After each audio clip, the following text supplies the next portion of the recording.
Okay, I am now hitting the resume button on the video game.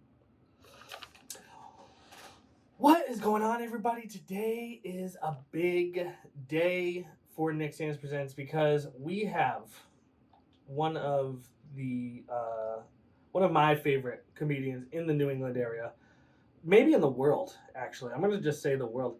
And her name is Mona, and I can't pronounce her last name, so I'm going to let her take over. Such a favorite. Forgione.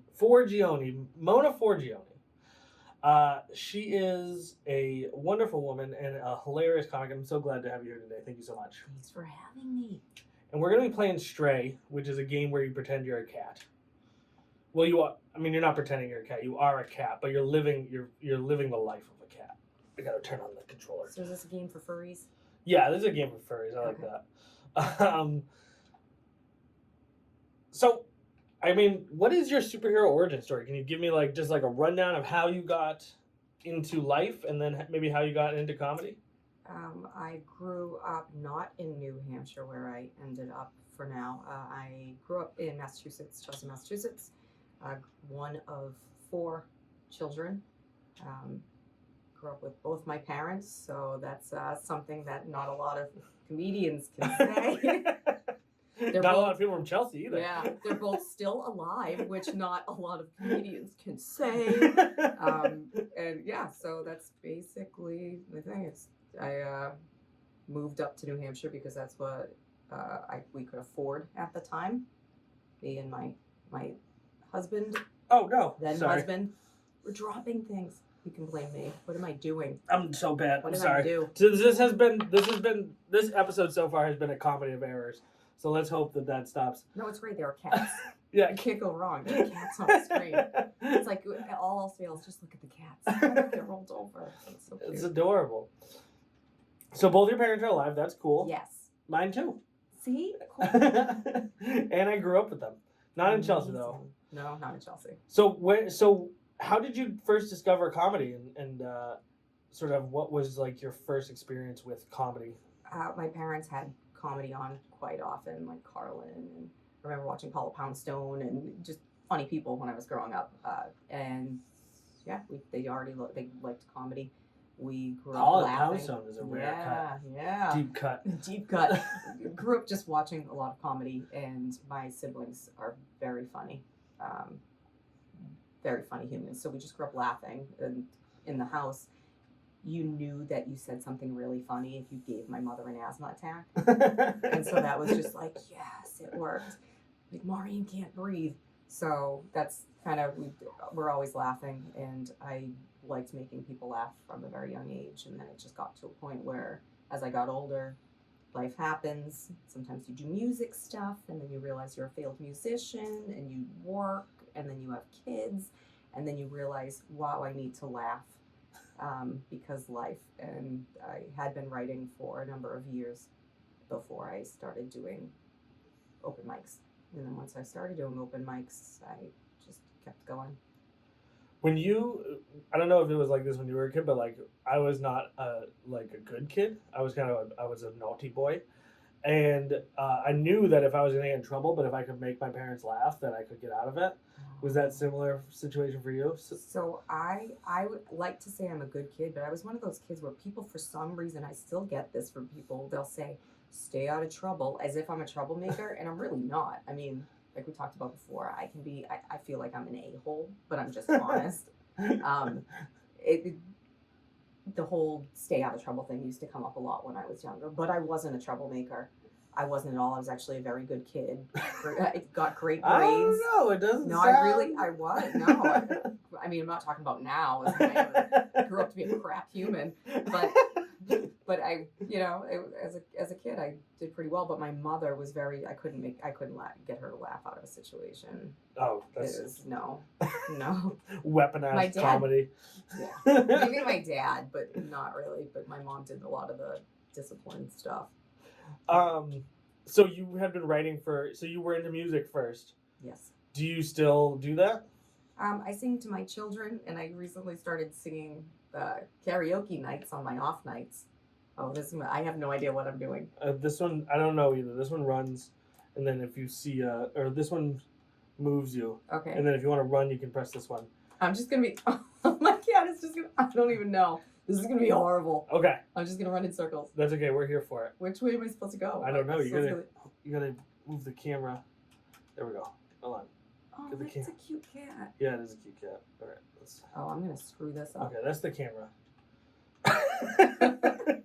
This is really bad. All right, I'll take it back from you. I'll take it back from you. This is the third so guest much that pressure. can't There's play a camera. I'm like, what am I doing? I'm starting to think maybe the video games isn't as good an idea as I thought it was. No, I think it would have been great if I'm a video game person, but I had to stop playing as a young child. I know I said I was a good kid, and I was, but not to my siblings. Oh, okay. I mean, I was. They deserved it. Well, my younger brother deserved it. Like, he deserved everything he got. I love you, Joshua. But it was one of those things where, playing, you get a little hyped up. I told you, anger issues. And I swung the controller around, and I hit him in the head with it. Oh, no. And then I was grounded, and I was banned from playing for a little while. And then I decided on my own I didn't really want to go back to it. I was like, oh, wow, it made me so angry. I hit him in the head with a controller and got in trouble, so I just didn't play as often. I have to be careful because, like, my son, he'll get really into stuff. And, I always... I don't know if this is a failure as a parent or not, or it's a good thing as a parent, I'm not sure. But, like, do you ever... Like, when they're into something, I don't want to take it away because I don't want to, like, kill it for him, you know? Because, like, I feel like I've taken things away from my son, and then he's like, well, I'm not even going to do it again after that because I don't want the ability to have it taken away, kind of. Oh, I'm the parent that takes away. That's fair. Because depending upon what it is, for instance, people get really into video games to the point where it changes them and they're an angry human, like myself. I have one child, nameless, becomes infuriated if he can't play. Very, very, very awful human. Good boy, awful human when video games are involved. If someone interacts with him while he's playing, and then he'll just throw fits. And there are times when I say no more, and I take it away. So we had to take away. He's not allowed to go on YouTube anymore because it just he gets too. He like sees things on YouTube and then he acts too weird afterward. He gets like there's a lot of weird stuff on YouTube. There's too much weird shit on YouTube, so we had to take YouTube away. Nick, you're like, I'm on YouTube. Yeah, no, this is not some of the shit I've seen on YouTube.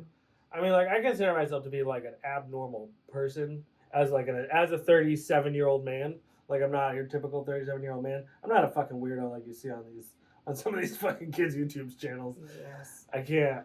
I don't know. It feels like some kind of psyop. I don't know.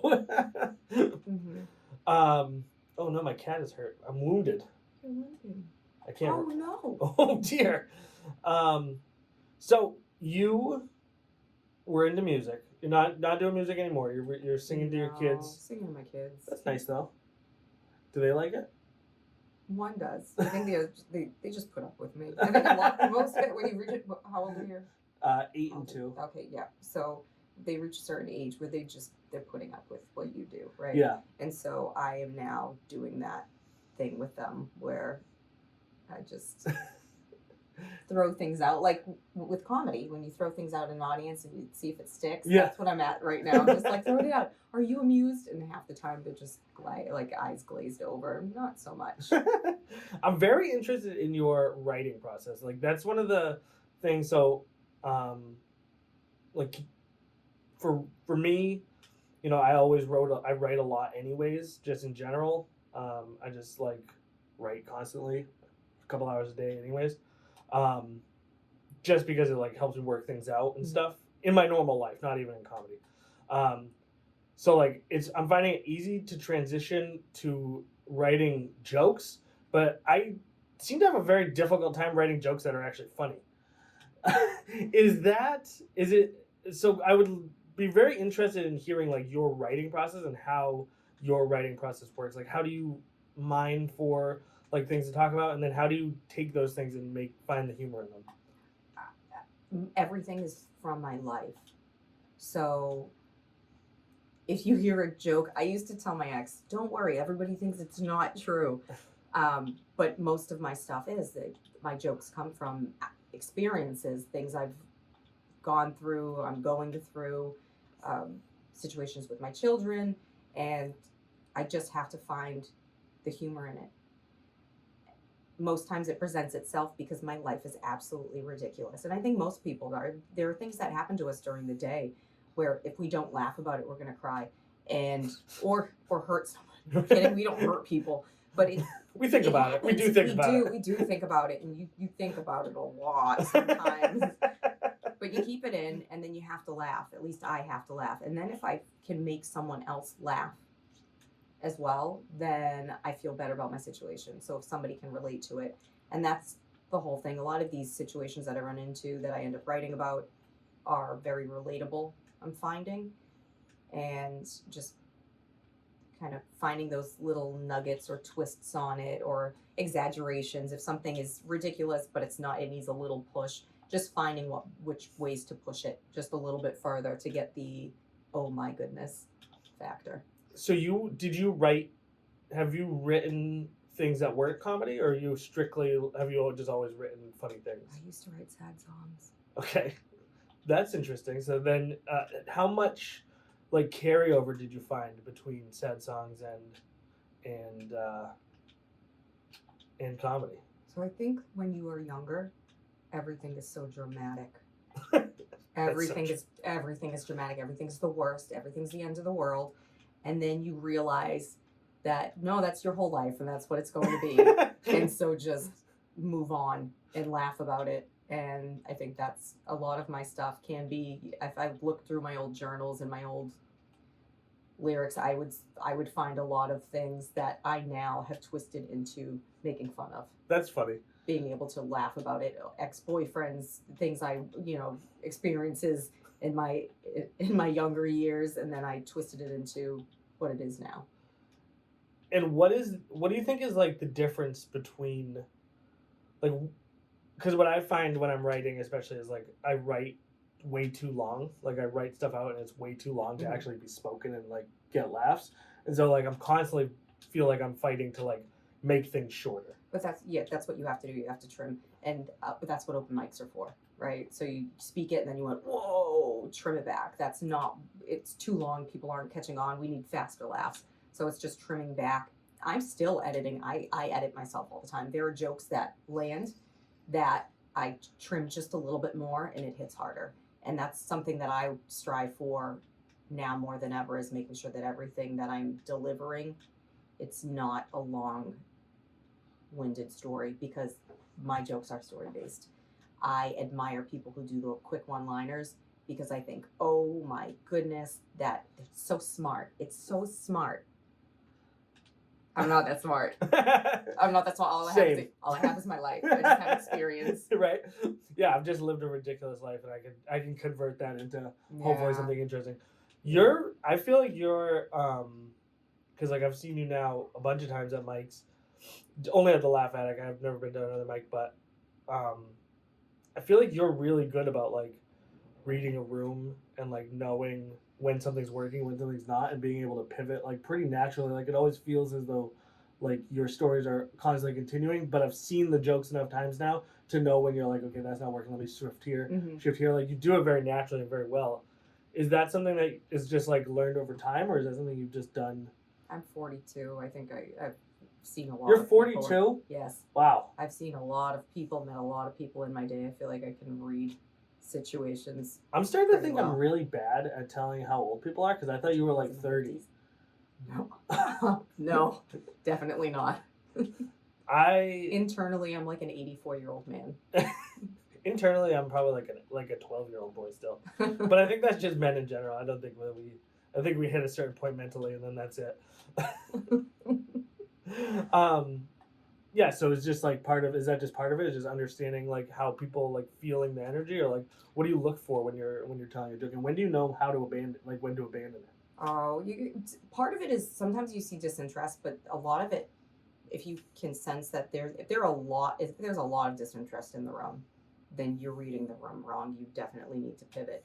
If there's just one person, and that's bad to focus on one person, but I have a habit of, if there's just one person and they're just giving me stink eye, I'm going to focus my attention on them and just address it. Just address it. I've also done the where you feel a room, you know that they have more to offer you as far as energy and laughs go, but they're just very uptight. Right. Either you're going on first, or it's just an uptight crowd. They weren't warmed up properly or whatever. And then not drinking enough. Yeah, I actually have to tell them to take the sticks out of their asses. And then you get a laugh, and then they're like, oh, it's safe. Like, it's a safe space. You have to create a safe space for people to laugh. And I think that's a lot of it. Sometimes people go into it, and I see a lot of newer comedians where they think they're just going to go in and it's going to be shock value, and they're just going to say something. It's going to be edgy. And what they end up doing is alienating a crowd that you might have gotten some groan laughs from them, which is still laughs. I like those. You could have gone in that direction, but you chose to just go hacky and like have an undeveloped joke, and you're just going off a premise just for shock value. And to me, that's not what it is. You don't want to shock your crowds. You want to shock them in a good way and get them laughing. But if you're just saying something to be hacky, ew. So feel the crowd out, make them feel warm and cozy, and then hit them with some stuff because they like you. And if they like you, they're going to go along with what you say. I do feel like a lot of it is confident. Again, I'm only sort of like learning about this very slowly and very, I feel like there's no fast way. As impatient as I am, I feel like there's no fast way to get good at this shit. And so, like, I can only go with my experience so far, but it does seem like you do get a lot of people who are not so much interested in getting a laugh as they are just, like, making the crowd feel it, make a noise. Just like any noise up there is better than nothing. And it's good. It's actually nice to hear that you find that a lot, because I wasn't sure if I was just like... No, it's a lot. And as a new comedian, honestly, sometimes I'm like, did they do really good? You know what I mean? Like, it's like when you're up there and you're not doing well, you're like, fuck, I do wish that they were just making any kind of noise at this point. But even the shock stuff. So take Dice Clay, for example. Okay. Shocking to people. For some reason, I thought he was Asian for a long time. Really? Until just recently. That is amazing. Like a Elvis impersonator kind of thing? Yeah, I don't know. For some reason, I thought he was Asian for the longest time, and then I just recently found out he wasn't. No, I think that's so good. I had never watched his special or anything, so I've watched his special. For some reason, I'm confusing him with another comic from the 90s, an Asian comic, and I always thought that his name that was Dice Clay, and then I recently found out it's not, and that Dice Clay is definitely not Asian. No, definitely not Asian. Oh my goodness, this is amazing. So I just maybe... I'm like, who else do you mix up? Maybe like 8 days ago found out that Andrew Dice Clay is not Asian. Well, he was someone that went, and it was shocking too. His comedy's shocking, but at least there's a punchline. Right. And people can like him enough to laugh. Right. And get that response. But if something's just undeveloped and you're doing it just for any type of reaction, think about how long you're working. You want 45 minutes. You want an hour. You're working on building your set. How long can you go with undeveloped jokes where you're actually going to hold their attention and you're not just going to lose people and they're going to walk out? Right. So that's great. You have 5 minutes of shock value comedy, or at least you think you have 5 minutes of shock value comedy. When you go up in front of people and you're trying to build a longer length set, you're going to lose your audience. Even those people who are like, oh, that guy said something really cool. I agree with that, or whatever. Oh, that's so funny.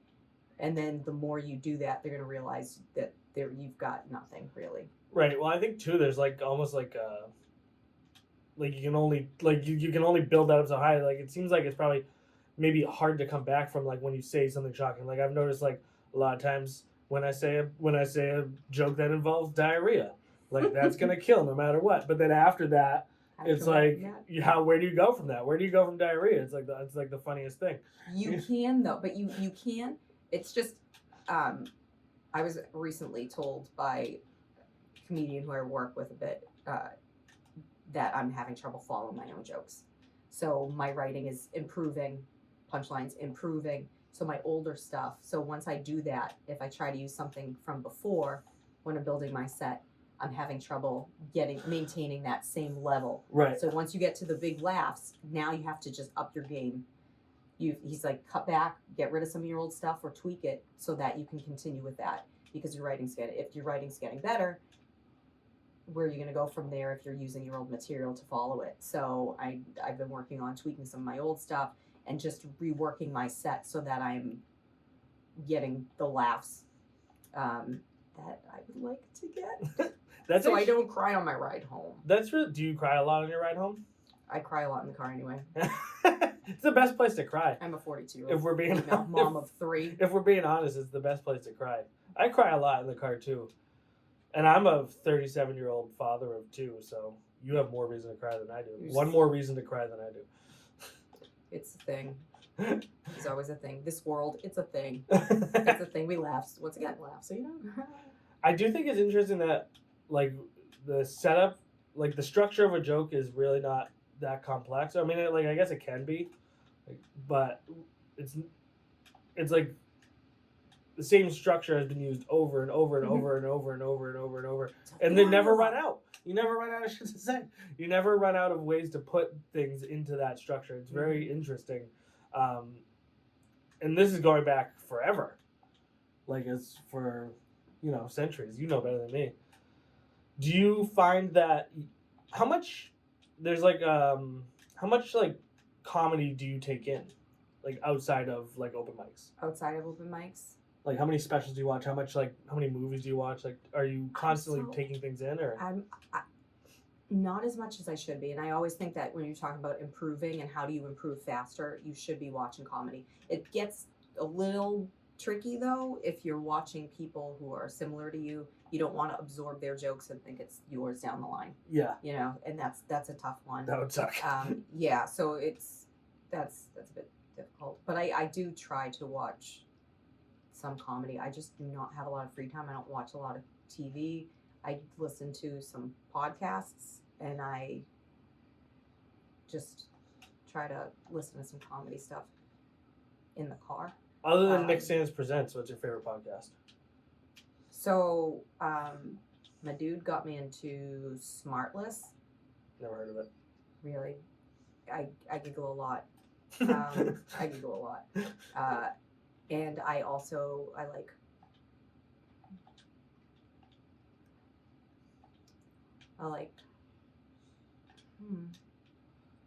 No, but I like more. But I do like a dabble in things. Oh my goodness! I'm really big into Stavi's world. There's one I don't know the name of it. I don't know the name of it, but I listen to it. Who's the host? Oh my goodness! That's okay. And his face is in my brain right now. That's maybe not good though. Oh my goodness! This is a very menopausal moment. Don't feel bad because I'm embarrassed. I'm like, wait. I was hugely into skateboarding in the 90s and the 2000s, and even now, like, I love skateboarding. The other week, I forgot Rodney Mullen's name, who is basically the guy who invented every trick that's been done for the last 60 years. So, like, it was pretty embarrassing for me. I was not happy about that, and so I actually made a appointment with a neurologist. Really? Yeah, because I was like, there's no way I should have forgotten that name. Like, it'd be like forgetting my mom's name almost, or like, it's like that. That's weird. How I feel. Mark Maron. Okay. Oh my goodness! I'm like, what is wrong with me? His face is in my brain right now.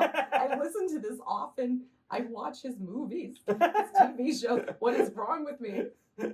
That's okay. And then he's like, "You're never allowed on my podcast." We got there. No, Mark Maron, if you're watching, you should have her on your podcast. Not now. I'd be like, you forgot my name. Yeah, well, maybe I've been around forever. Maybe he should be a little bit more memorable, No, he totally is. I just had a perimenopausal moment. That's okay. We all have and a hot flash at the same time. I tend to have that effect on people. Now, if I do not. Temperatures drop around me. You say that, but I don't think that's true. I will say that you can be very intimidating, but I think it took me a little bit to realize, I think, and I mean this in a loving way, I think you just have resting bitch face. Oh, I totally do. Yeah. So, like, totally do. You look very, very intimidating, But then when you start talking, you're so nice. So I just wanted to let you know that. Oh, thank you. So maybe I should. Everybody's like, why the fuck would you say that to No, somebody? this is a thing. So for me, I started realizing once I started going into more social settings that I was not comfortable with.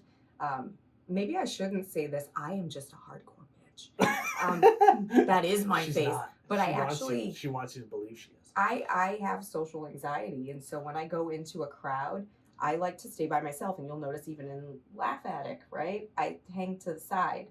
And if certain people who I know I'll talk to, I'll acknowledge. But if I don't think you're if I don't assume everybody knows who I am, I don't assume everybody wants to talk to me. So I just keep to myself. And then if people come up to me, that's when you'll get a smile. But I don't just walk in the room and be like, hi. You know? I walk in the room and I'm like, go mode. That's me. I'm completely oblivious to anybody who doesn't want to talk to me. I'm ready to talk to everybody. I just love talking to people. Like, so that's why that's funny that we're so different on that. Yeah, but like I said, for day job, business development, I walk into places all the time. I have no idea who they are, but I go in there with the intention of making them laugh. So it gives me a goal. If I know what I'm in there for, then I'm more comfortable. So like I'll walk into any place and just start a conversation with someone because I have that I want to make them laugh as a goal. If I go into like a store that I've never been into, I have to breathe. I used to hyperventilate in Market Basket in Chelsea. My mother would send me in the car. In that store I knew. I'd been going there for years. But I would do that. Oh my goodness, my mom would say, just go wait in the car. And so I'd go and wait in the car. I think that's very fair because I only like going to Hannaford in Londonderry.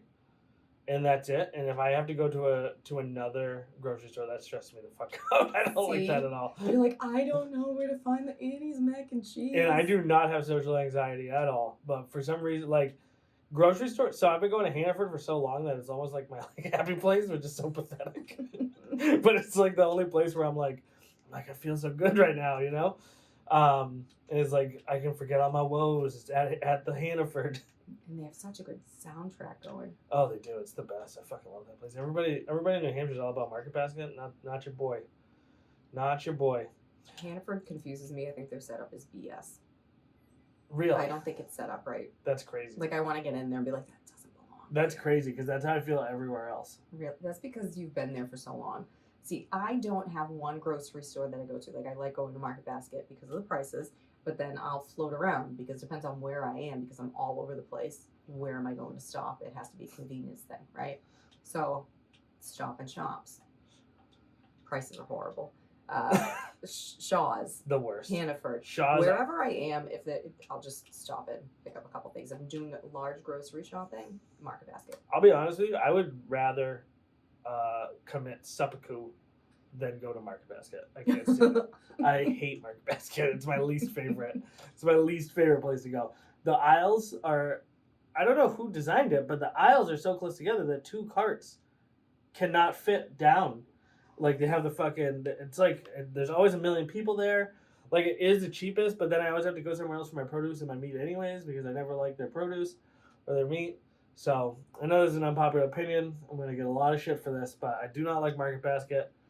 I am a Hannaford man through and through, but and I'll die on this hill. If you could say, hey, if you're listening, your bananas, they ripen too fast, which means they've been frozen first. Really? Is that what that means? I believe so. That's interesting. I believe they've frozen their bananas, and then they take them out, and then they ripen real quick. So Nobody everything wants to ripens really quick. I mean, I eat them, but that's because I don't like to waste. I would too, but only because I'm gross. And if they go too long, then I have to make a banana bread. If I'm desperate enough to eat a banana, then something's gone wrong somewhere else down the line that a little bit of a black spot isn't going to stop me. I'm an adult. I'm fucking. If I'm eating something other, like I've really kind of just pushed. I've decided like, you know what, fuck my health. I'm gonna focus just on my career for the next couple of years. I'm not working out. I'm not working out. I'm not doing anything healthy. I'm eating whatever is available as soon as possible. So like if something happened and I'm eating a banana, that's a bad sign. Something has gone wrong somewhere in the day.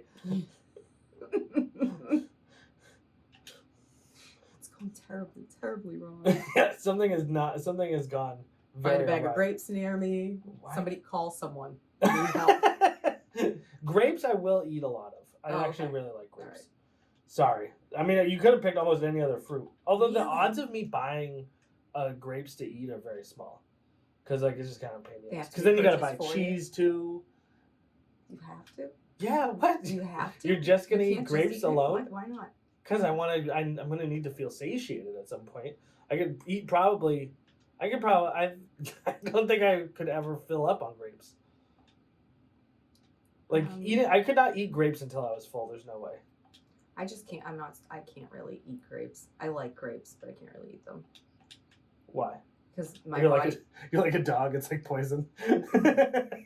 No, my body doesn't like the skin. I don't know if I don't chew it enough, but it wreaks havoc on my system. Okay. Well, I have IBS, so everything wreaks havoc on my system. So yeah, lactose intolerant, and I'm like, time and place for everything. Boy, I bet you're really glad that you've done this today. Well, that's the end of our podcast. Hey, you said it's tough to come back from diarrhea. Yeah, might as well quit now. Quit while we're ahead. So I've noticed you are on a lot of shows, or it feels like you're on a lot of shows. It seems like you're doing stuff every week. You were just on the parent rant. Yes, Ranting Parents Comedy Tour, fantastic. That's through Skips Comedy Productions. So we have more shows coming up. That's a fun one. That's with Paul Nardizzi, Jim Roberti, Dave Radigan. I mean, we tell stories. There's Q&A. It's a fun time. So that I've been on quite a bit. There was a slowdown in the around the holidays, and that's ramping back up. I don't think there are too many. I think I have a lot of clustered, where I get cluster booked, and then I have a little bit of a lull. I was scheduling a little bit of time off for myself in between, though, because I've got kids, and I like my kids. Contrary to popular belief, I do like them, and so I do like spending time with them. Contrary to anyone who's seen Ranting Parents. I know. But it just so happens that I've had back-to-back shows lately, so it's a Friday and a Saturday night. So it's like, okay, kids, let's spend some quality time together during the day. I mean, that's got to be kind of a cool thing about comedy, though, is they get to know that their mom's out there doing stuff. You know, they don't find him. The 14-year-old does. And all of them, I believe we all have the same sick sense of humor, so that's good. But the older one understands why I'm doing this. He's a musician. He gets the whole need something to be fulfilling, right? Do what makes you happy. Find something you love. But the younger ones are just bummed that I'm not home at night, even though they're sleeping. Right. So I don't leave too early in the evening. I'm usually home. Sometimes I wait, laugh at it. I put the two younger ones to bed, and then I head out. And for some reason, they still don't like knowing that I'm not right there. I actually have to put my children to sleep, and I can't leave until they're actually asleep. Oh. They have to already be asleep before I can go. Yeah. For that reason, for some reason, they just love the idea of me being there while they're asleep. I don't know what it is. Maybe it's a safety thing, but their mom's there. She's tougher than me, so I don't know what they need. Moms usually are. We've seen some shit. Yeah. I just don't have the will to live, so I don't know. If someone broke in, I'd just kind of be like, all right, well, this is it. Hopefully. I guess we're just going to see what happens. I would protect my children. Yeah, of course I would protect my children. Yeah. But if it was just me, like if I was home alone, someone broke into my hotel room, just kind of let it happen. Just take me out. It is what it is. The universe has spoken. Yeah, I mean, they may, you know what, you picked this room for a reason. Yes. And it's because I'm very attractive. Please don't do anything to me until I'm dead. I'm curious, necrophilia is a thing, man. Yeah, whatever you're into, you know what I mean, as long as I don't gotta be the cold ones though, not the still warm. I'm gonna stay hot for a while. I am a burning furnace. I stay hot. Why don't I have the heat on when I sleep in my room? When I have the flashes. Yeah, I'm constantly going through. I'm like a menopausal woman. I'm just constantly going through flashes. Got facial hair. I am like a menopausal woman. Totally. You're like, I said 12-year-old boy, I'm thinking 50-year-old female. What do you think, like, what was it like going from open mics to getting like your first booked show where people are like, no, we want you to come out and be funny, as opposed to like, we're gonna just give you the opportunity to come out and be funny? pretty awesome. And I don't usually submit reels to people, to bookers. So when someone refers me, or if I've worked with someone and they say, "Oh, hey, actually, I want you for this," it's pretty awesome. I need to start submitting reels. I just don't. I don't know why. Social anxiety. Is there like a fear of like, are you like afraid of getting rejection? You know what it is? I like, if I could submit audio, I would submit audio. But I am not a video person. Like this to me, I'm like, oh, don't worry. There's no video here. It's just you and me, Mona. No video. No video here. I'm not a video person, so whenever I see myself on video, I cringe. So the thought of having to send a video, I cringe. If it were just, we accept audio, I would be submitting all over the place. I'd be, yeah, listen to this. That's so funny to me because the camera means so little to me at this point. Like I've been on camera for so like, even I used to make movies when I was a kid. I used to make movies, all through my, 20s, and I mean I've been on camera probably as much as I've just like been not on camera. So it's funny to me that, but getting up on stage is much more intimidating to me than getting the camera. I could give a fuck about this. I can edit this and make this look however I want it. Slap a filter on it. I'll do all kinds of stuff. When the first time I did stand up, because like I talked about this yesterday, or on the last episode, but I'm like an attention whore by nature. So like I just love attention. Okay. But when I got up on stage, that was the first time I'd ever felt like stage fright. And I didn't even realize what I was feeling until I was like telling my jokes, and I looked over and I was like, why is my hand shaking like that? And I was like, oh my God, it's because I'm freaking the fuck out. Yeah. I get nervous every time. Do you? Every single time. Right before, I'm like, wait, I think I forgot everything I wanted to do. And it happens every single time. I'm like, what was it? What did I want to open with? Like, without fail. And then I get up there and then it just comes out. But yeah, that's a real thing. When do you stop? Like, at what moment do the nerves stop? They don't. So even when I step off the stage, I'm still nervous. People say they can't tell, you definitely which is cannot good. tell. But once I step off the stage, the nerves are still there, and I'm then immediately I start replaying my set in my head. And I have the audio. I mean, I record almost every single set I do. I record the audio of and to listen back. But I will be in my head the entire night and the entire night until I step on the stage again. I'm thinking about what I did the last time I was on stage. So. And then you get off and you just start thinking about how you did until the next time you get on stage? Yeah, because I'm thinking about how I can rework things or what didn't work, what could have worked. Maybe I didn't pause as long as I should. My delivery was off. I just ripped myself apart until the next time. And then I do it again. Rinse, repeat. Is there ever a point where you're like, where you look at a joke and you're like, okay, that one's done. Like, that's exactly how I want it? There have been a few where I go, yes. There are quite a few that all right, that I like that. That's good. And it's every single time. But you can't even say. And the thing about comedy, which is great, is depending upon what room you're in, depending upon the audience you're in front of, you could say the same joke the same way to 2, 3, 4 different audiences and get a different reaction sometimes. I've done the same joke. I'm like, why is it not working with this group? And it's just, sometimes it's like maybe my vibe is off. Sometimes it's, wow, that was the strangest crowd I've ever been in front of. I'm unsure what that was. Do you do any kind of like when you go to a room, do you go out and look at who's there, like to see who, like how you think your jokes will land? You'd be like, oh, it's a bunch of 20-year-old frat boys. This is going to be weird. I made a weird call before. I pulled up to, it was a brewery show, and I pulled up and I just saw a bunch of people going in that were 50s, 60s, maybe even 70s. And I was looking and I'm like, they're not going to like me. Because sometimes I run into audiences where they're not a fan of my mouth. And I'm not dirty. I just say I'm not clean. I'm not dirty. You meant just your actual mouth. No, they're like, I fucking hate that lady's mouth. Because they don't like divorce. They don't like single moms. They don't like to hear you're divorced. They just, oh my goodness, she's saying things that are, no, I'm saying things that are lived in. It's all life. But some people don't agree with it, and that's okay. But I looked at this group and I thought, oh, it's gonna be a whole group of this. And I was in my head, and then I said, shake it off. I went up, did my set, And they ended up, I had that crowd start to finish.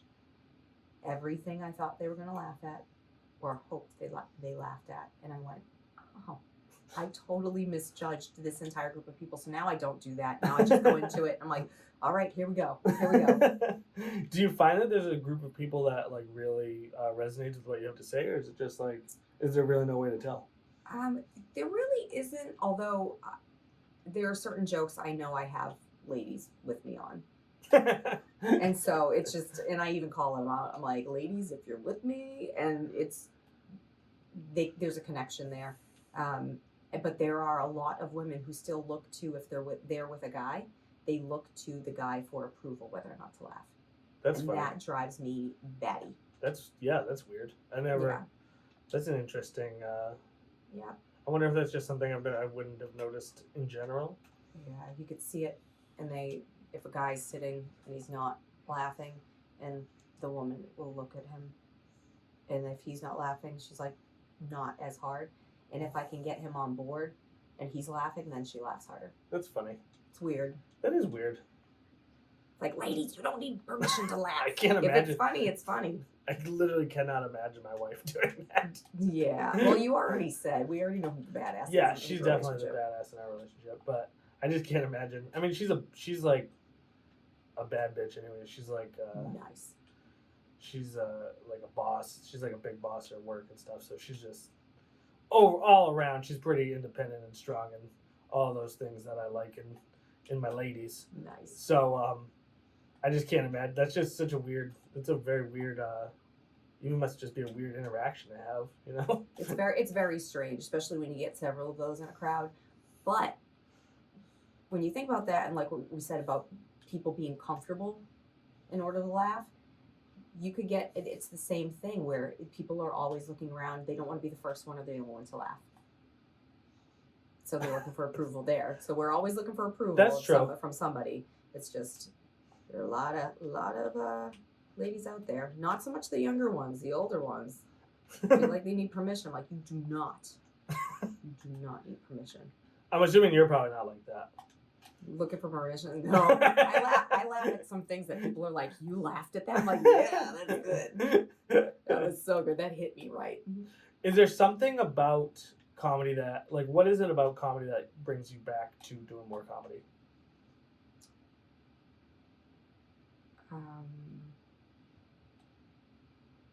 My constant need for approval. Okay. No, I feel that. I think it's... That's actually what it is for me, so... Really? I think for me, it's a lot of just that I want to make people laugh. I know that people have really, really tough lives. And there is something, nobody has a perfect life. Even people we think have perfect lives, you have no idea what's going on. You don't know what their marriage is like. You don't know what relationships are like. You don't know if they're lonely. You don't know if they're sick or if they're losing a parent. Or there are so many things that humans go through. And if you can just make someone forget about that for a few minutes and just laugh, I'm all for that. And that's what keeps me coming back. Every time I do a show and somebody comes up to me afterward, even if it's one person, and they say, oh my goodness, I can relate to that. I had a woman come up to me after a show and say, I hit my boyfriend. I kept hitting him and saying, that's me up there. That's me up there. I think when she was like, I abused my boyfriend. She like came up to you. She's like, I feel comfortable telling you that I abused my boyfriend. I can relate to you. You must get and I'm like, no, I really don't. Pardon me, lady. And she's like, I was smacking saying, this is me up there. This is me up there. But for me, that's amazing because that means that everything that I go through, someone else is going through it, has gone through it. They get through it. And we get through it. And it's tough, but you got to keep going. And like I said, you don't know who needs to laugh even more than I need them to laugh. I do think, just in general as an art, like I consider myself an artist, and art's always been a big part of my life. And I do one thing that's like true in all, sort of artistic endeavors is it's like, even though the things that humans can go through are infinite, it's like it's impossible not to find other people who have gone through the same things you have, and like finding that common connection or like those like similar things. I think a good example is like a lot of you know, I've seen a lot of comedians, I can't think of any other time I heard talk about like how they were hit when they were kids, and like that's sort of like and like they make a joke out of it, and a lot of people see that and they're like, ugh. But then there's some people who were also hit when they were kids who are like, that's funny. Like I can relate to what he's saying because I also, you know, felt those things or like did those things, and so I just think it's interesting that like we can always like no matter how varied the human experience can be, like there's always someone else who's gone through the same thing you are, which is also kind of fucked up because you're like, I thought I was unique, you know? And then you're like, oh, I guess I'm not really that unique. Your parents beat you too? I mean, I'm a middle-aged white guy, so pretty much I have a very large group of people who have gone through all the exact same shit I have. But, you know, it's just funny to me that, like, you can always varying find people. degrees. Yeah. You can always find people who have sort of gone through the things you have, and you can always connect on those things. Yes. Is that and that's something you find true in comedy too? Oh, definitely. Who are your favorite local comedians?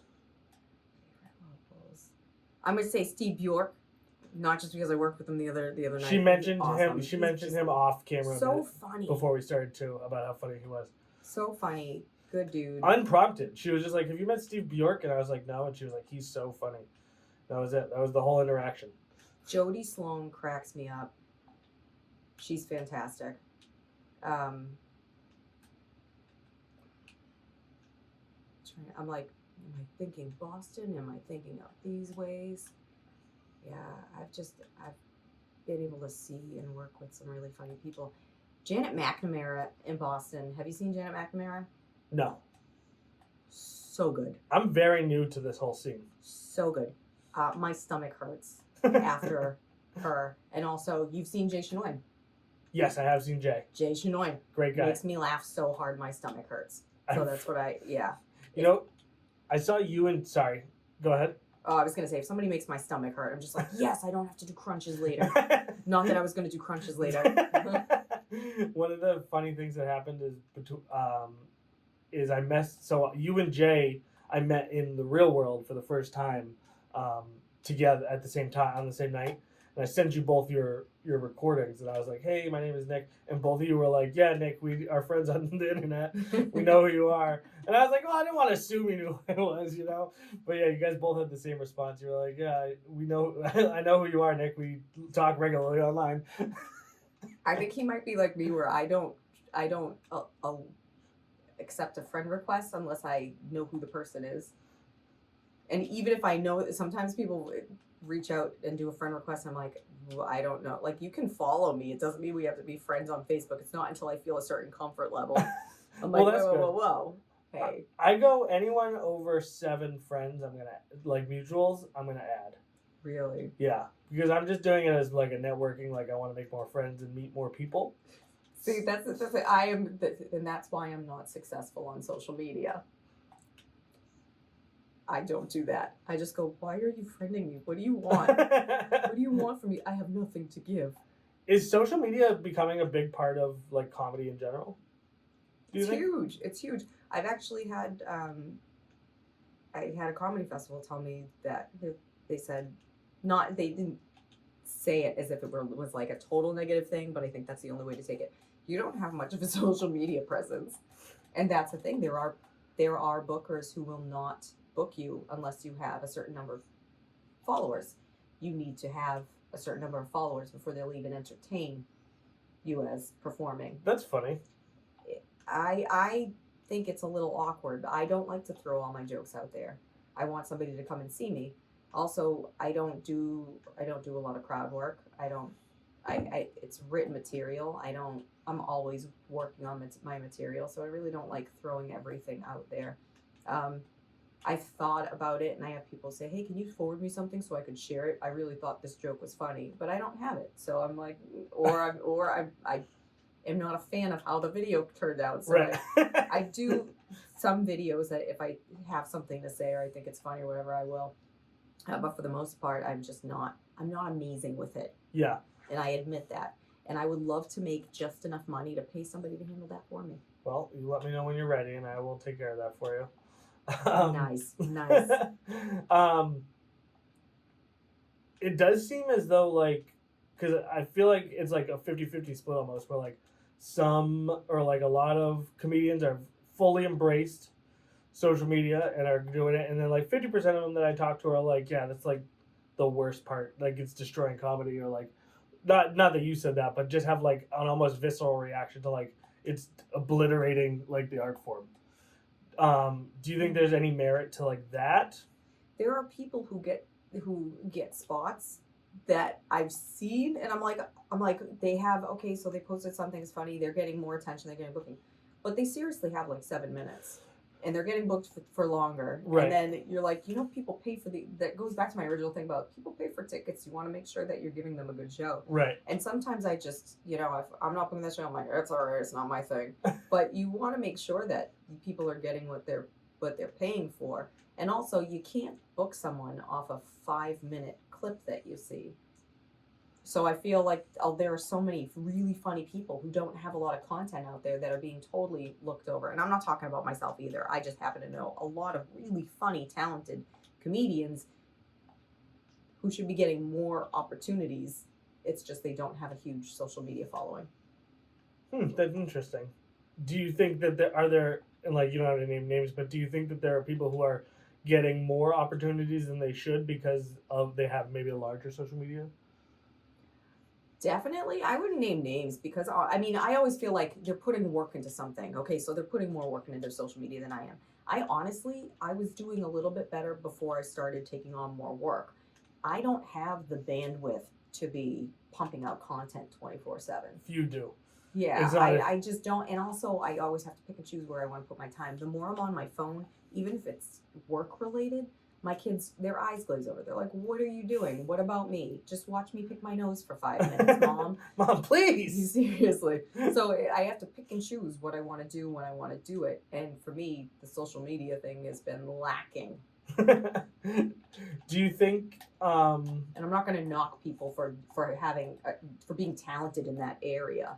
No, I think it's just another thing. My jokes. It's like another comedy, or it's just another aspect. It's just like, doing movies, doing TV. I mean, it's all just different aspects. Yeah, but it takes so much time. All these different things takes up time.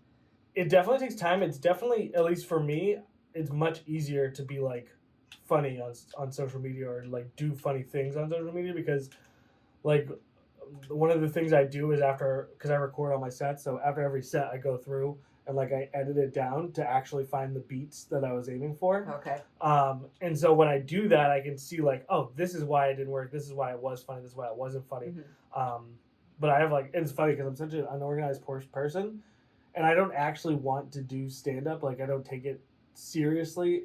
I do it as like an exercise.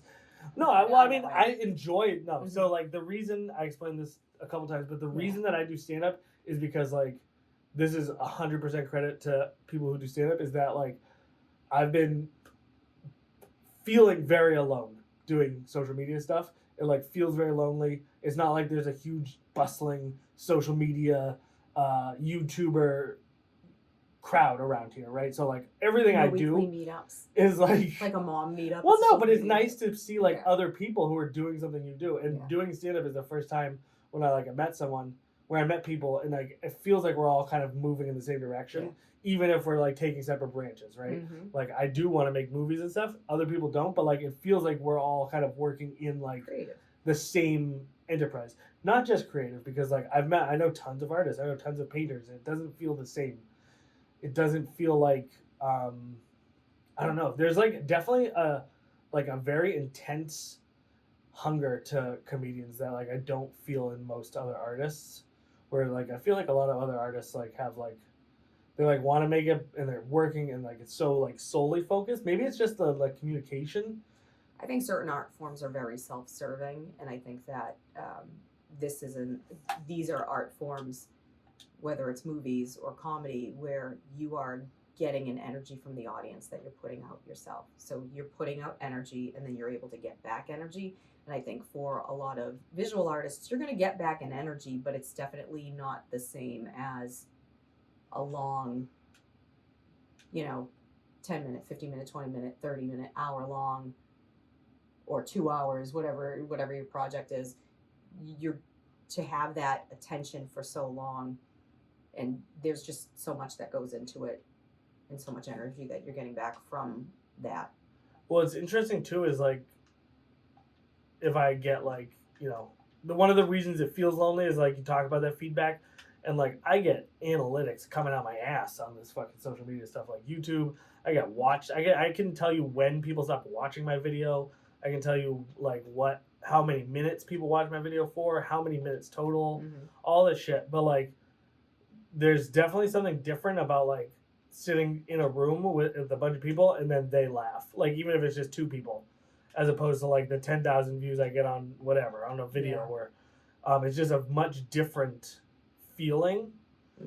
That really is. It's like an automatic feedback that like you automatically. Well, I mostly just know that I'm sucking, but like you get a lot of that. You get a lot of that automatic feedback, which is really nice. And definitely feels different. I didn't mean to say that I don't want to do stand-up comedy or hurt your feelings. I don't have feelings. Perfect. Okay, then I did mean to. You're fine. I was trying. Very cold. Very cold. You're not. You pretend to be for the bit. Everybody my life. Everybody can see now the truth. That's what I brought you on here for. This is my safe space, Nick. Safe space. The dairy library. It's a freezer. The dairy library is my safe space. It's weirdly become my safe space as well. How the fuck? You're like Hannaford for funsies. Yeah, Hannaford and dairy then library. Dairy library for friends. What kind of advice do you have for people just starting out in the game? And how, actually before you answer that, how important is it like to write, and how regularly are you writing? I think you have to write daily. I think for each person, there are some comedians that say you have to sit down with a pen in your hand. You have to write for a couple hours a day. You need to be going through stuff. My life is different. And at first, when I first started doing comedy, there were people who they want to tell you how much time you have to devote. They want to tell you you need to be hitting 4 or 5 mics a week. You need to do this. You need to do that. And you know what? That is going to help as long as you have that time. But my advice would be, don't let anybody tell you how to comedy. You know, what you are working on, that's the reason why you do it, how you write, your writing style. Always listen to people who are giving advice, who have been doing it for a while and are successful. But just, you're doing it for you or for whatever reasons you have, but it's your own. And I can't time when I think things are funny. So when I am inspired throughout the day, I will quickly text myself or write it down, or depend upon what it is or how I'm working through it. But I do not have the ability to sit and write for several hours a day. And I do not have, you're so good at this. I have no idea what I'm doing. I'm literally just wandering around. It took me a while to realize that you're chasing that light. I'm not doing anything. Wait. I'm not doing anything at all. So I have no idea what I'm doing. Up. I have no idea. I'm just listening to you. I'm distracted. I was just like, wait. I haven't seen the light. Oh, the little robot? Yeah. Yeah, I have literally no idea what I'm doing. Okay. I'm just wandering around. Like, pretty impressed. It just adds a visual element to what we're doing. That's the only reason I do it.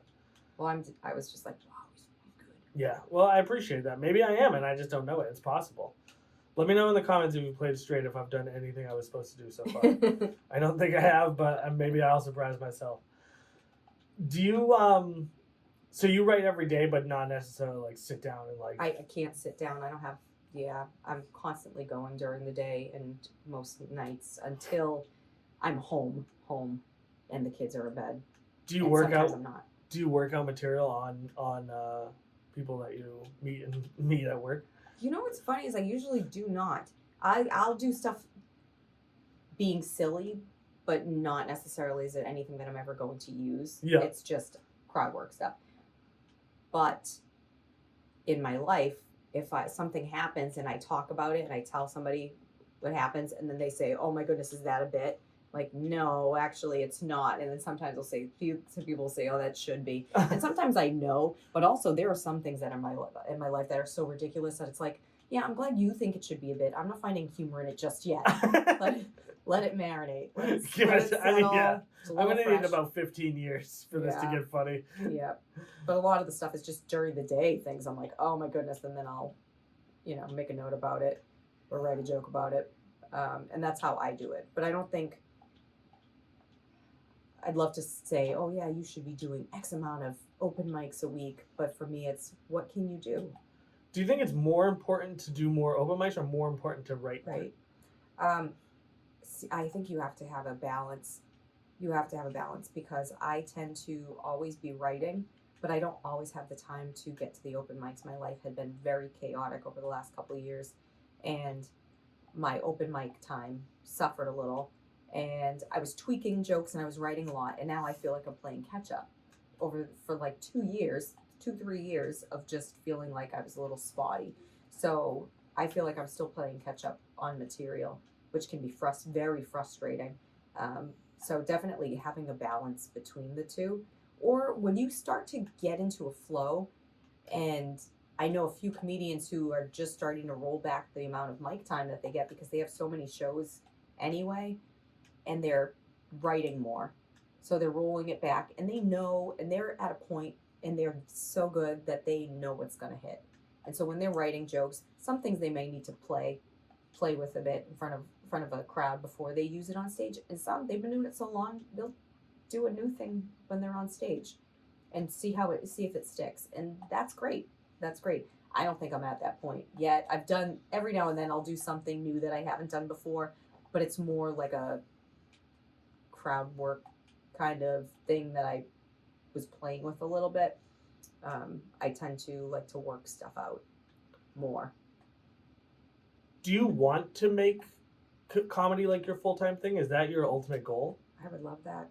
Is it possible? I mean, I can tell you right now, I've seen you do comedy, and you can definitely do it if you want to. So the possibility of it happening is definitely there. Myq, I have 3 children to feed. I know, but I'm just saying it's possible. The idea. I'm not saying that it's feasible today, but I'm saying I think that it's definitely, like, at the very least, you're certainly funny enough to be a professional comedian. Oh, thank you. Whether or not you are able to do that, because I mean, it's just like with all entertainment, like there's only so many specials people can watch, and you know what I mean. So, but like, do you have the skill? I think so. I think you have the comedy ability to do it. Thank you. I appreciate that. And I hope you can, because for me, I'm just like, the better one of us can do, the better it is for everybody in the organization. The organization. The organization. I'm like, that sounds so formal. It's funny. That's how I think about it.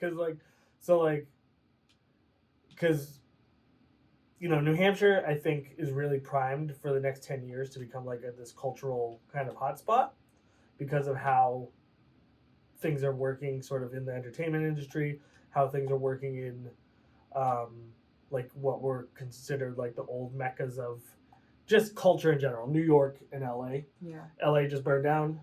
The taxation is making it difficult in California to make movies and do these kinds of things. A lot of that, I think, is going to be like a lot of those things are being exported to Texas, New England, and Atlanta. Yeah. And so we're kind of like one of the 3 places that I personally think will be like the next cultural hotspot in the next 10 years. And so I think that anyone who's in any form of entertainment right now is like, this is the time where you hear about like where preparation meets opportunity. I feel like this is going to be our opportunity is coming up. If we're going to do it, then we're going to we are about to be positioned into a place where if we want it, we can have it. So I think, I don't really know where I was going with that, but you just said 10 years. I'm like, I'll be 52, Nick. That's okay. Well, what's his name? Rodney Dangerfield? Wasn't Steve Carell 40 something? Rodney Dangerfield 50? I'm female. Let's hope things get a little better for us. I believe in you. Female. Well, I think, as things move forward, females are probably going to need to laugh a little more, They're going to need a little bit more of an escape. Do you cry on the rides home? I cry on the rides there. If you cry on the rides home or there, then Mona is the girl for you. Yeah. Mona is the comedian for you. What do you have coming up? Anything big? I've got a couple good things coming up. March is going to be a lot of fun. I've got another Ranting Parents Comedy Tour show on the 22nd. I've got Nick's Comedy Stop on Not March me. 14th. Nope. Not this Nick. Nick's Comedy Stop March 14th.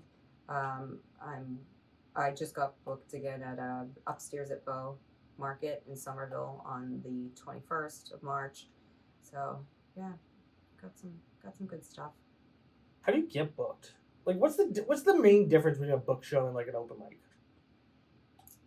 So open mics I use for practice. When people call open mics shows, that makes me nervous because it makes me feel like I can't try out my new material. I have certain mics that I go to because I feel comfortable, and there are certain mics I go to because it's understood I do more polished material. Although I'm starting to just do whatever I want at any mic because I need the mic time for practice. But yeah, that's the booked mic thing, and then the show, and then there's showcases. Wait, what's a booked mic? So a booked mic is you sign up in advance. The booker says whether or not you're on the show. There are a certain number of spots. It's booked ahead of time. A booker can say, no, you're not on it. Okay. So you don't just Open mic. People don't just show up and sign up. Yep, open mic. You could either sign up ahead of time, but it's open to anybody as long as there are enough spots on the list.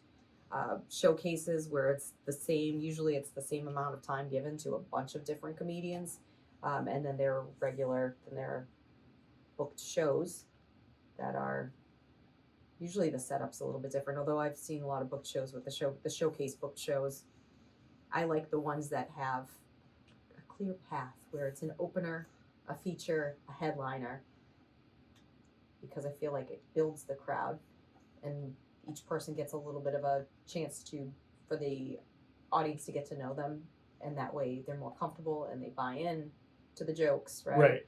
They have to feel comfortable with you. They have to get to know you a little bit. It's tough when you each have like an 8-minute spot, and then just as the audience is like, oh, this is great, it's the next person. Yeah. Right?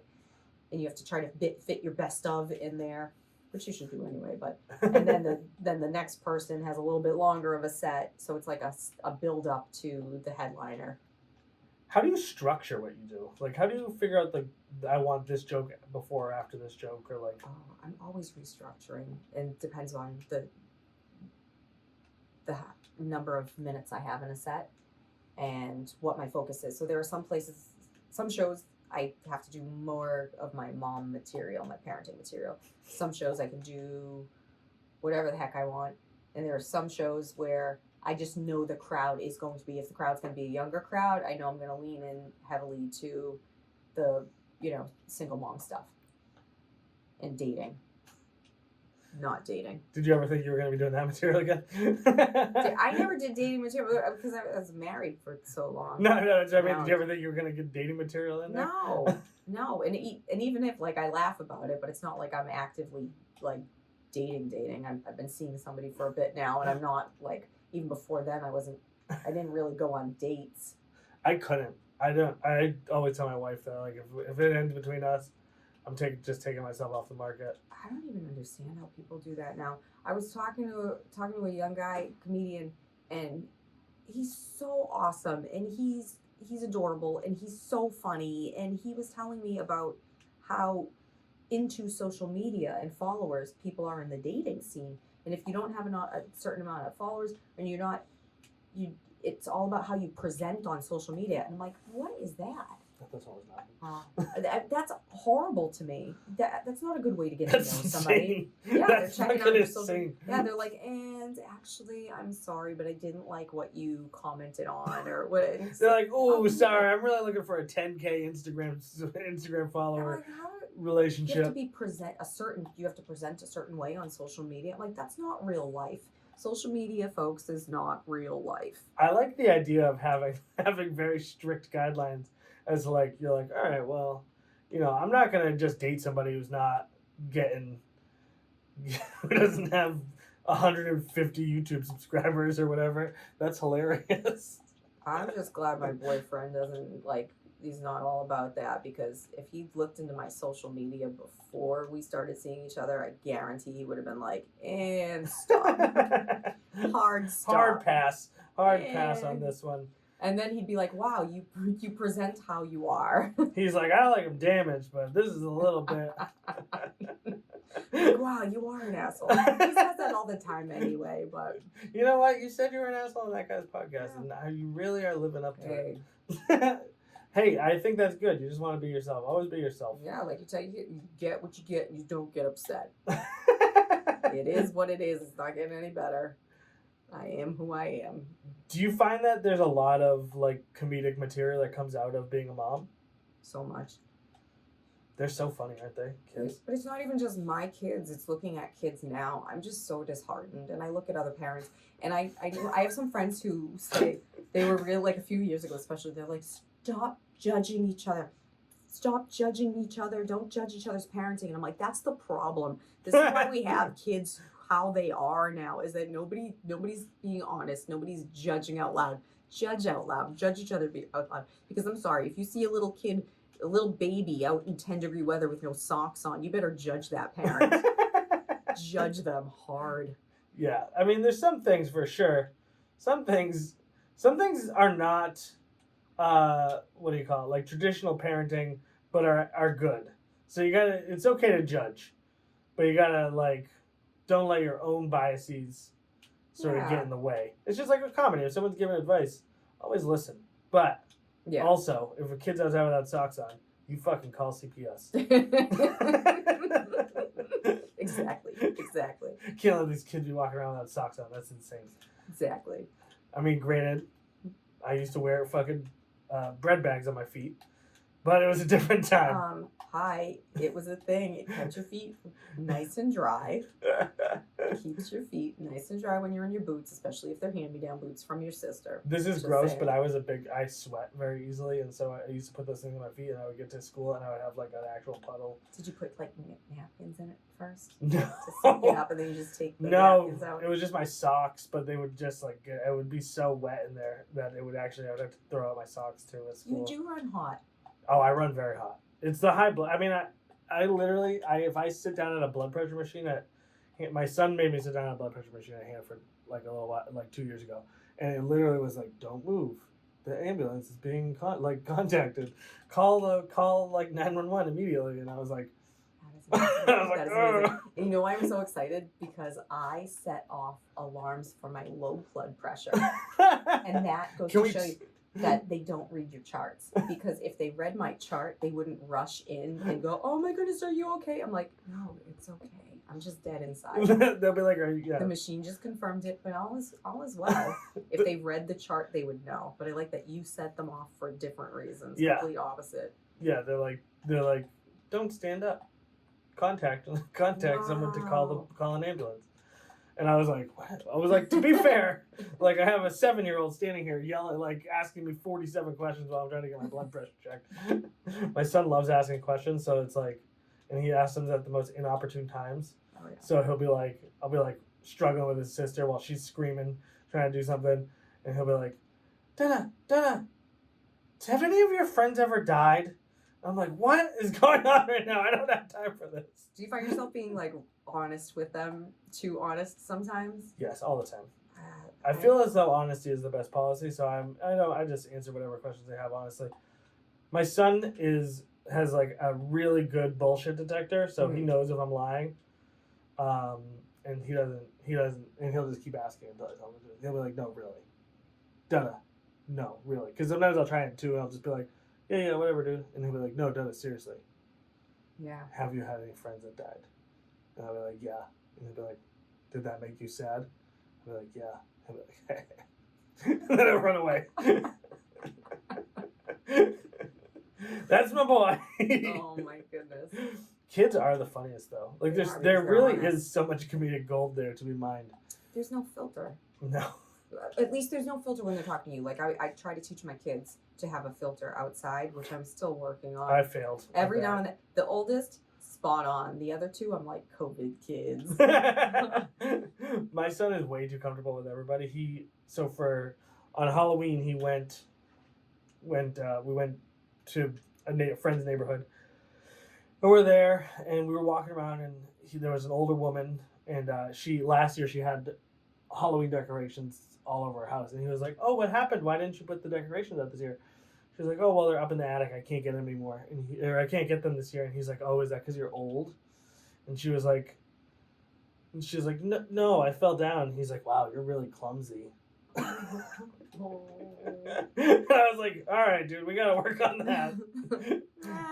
I mean, I can feel it because like he's still at the age where it's cute, but it's gonna get to an age where it's not cute. Yeah. And that's when it's. I feel like the more people they're around, though, and then when they see